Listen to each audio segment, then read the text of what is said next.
الحمدللہ ولیہ والصلاة والسلام علی نبیہ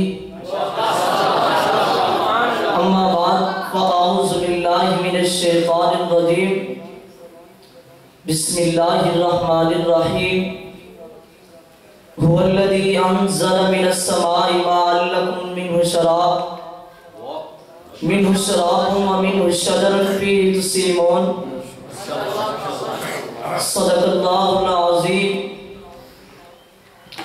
جس پیڑ کے سائے میں تھکن دور ہو میری، جس پیڑ کے سائے میں تھکن دور ہو میری، سوکھائی سہی مجھے درکار وہی ہے۔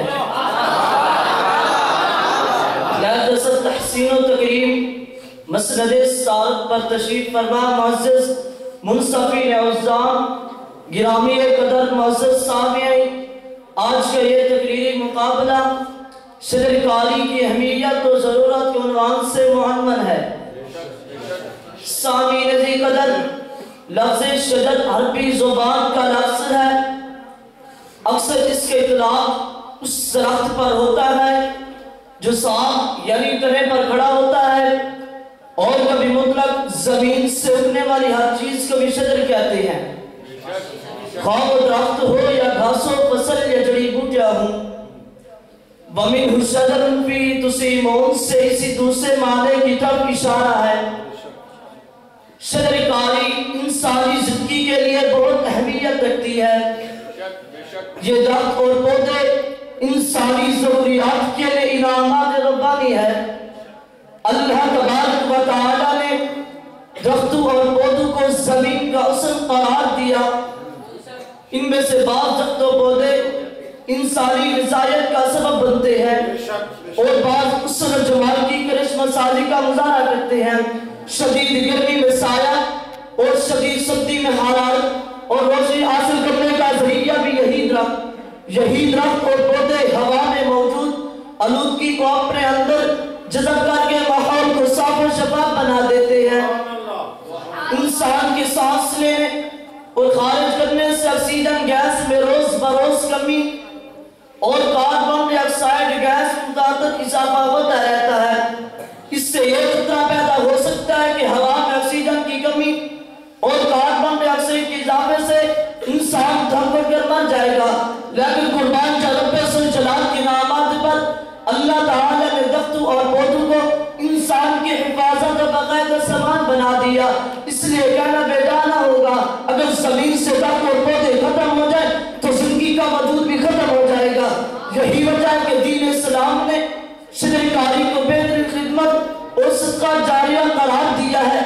پیغمبر اعظم معصر انسانیت صلی اللہ علیہ وسلم نے شجر کاری کی اہمیت کو اجاگر کرتے ہوئے ارشاد فرمایا، جو مسلمان درخت لگائے یا فصل اگائے پھر اس میں سے جو پرندہ یا انسان یا جو پایا گیا تو اس کی طرف صدقہ شمار کرے گا۔ اس لیے درخت اور پودے لگانا سنت نبی صلی اللہ علیہ وسلم ہے۔ پیغمبر علیہ السلام نے صرف اپنے فرامین سے شجر کاری کی اہمیت نہیں بیان فرمائی، بلکہ عملی طور پر اپنے دست سے کھجور کے درخت لگا کر عملی طور پر اپنی امت کو شجر کاری کی ترغیب فرمائی ہے۔ سامعین عزیز قدر، جڑی بوٹیوں پر آپ ایک نظر ڈالیں جن ہم فضول سمر کا نظر انداز کر دیتے ہیں۔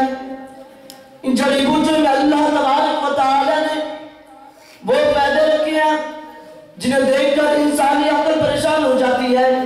ایک کڑوی ہے تو دوسری میٹھی ہے، ایک بیمار کو دم درست کرتی ہے تو دوسری بیمار کرتی ہے، ایک زندگی کی حفاظت کرتی ہے تو دوسری زہر کا زندگی کو ختم کرتی ہے، ایک بوٹی میں زہر ہے تو دوسری بوٹی میں زہر تریاد موجود ہے، ایک صفحہ پیدا کرتی ہے تو دوسری صفحہ کو ختم کرتی ہے، ایک سخت مزاج ہے تو دوسری گرم مزاج ہے، ایک نیند لانے کے لیے دوسری نیند کو ختم کرنے کے لیے۔ ان جیسے جڑی بوٹیوں کی تعداد سینکڑوں میں نہیں بلکہ ہزاروں میں ہے۔ ان میں سے ایک میں ہزار عجائبات ہیں جو کمال قدرت کا مشاہدہ ہے۔ رب ذوالجلال کی قدرت کے نمونے کے طور پر چند درختوں کا تعارف کراتا چلوں۔ اللہ تعالیٰ نے اپنی قدرت کے عجائبات کا مشاہدہ کرنے کے لیے ایک ایسا درخت پیدا فرمایا جس کو انسان نما درخت کہتے ہیں۔